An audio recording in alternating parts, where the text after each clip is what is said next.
Magandang hapon po at narito na po ang resulta ng ating 5 p.m. Pieces o Lotto results today.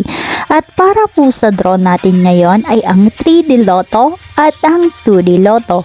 Para po sa mga bagong nanonood, huwag niyo pong kakalimutan mag-subscribe sa aking channel at pahit na din po ako notification bell para updated po kayo lagi sa aking mga bagong upload.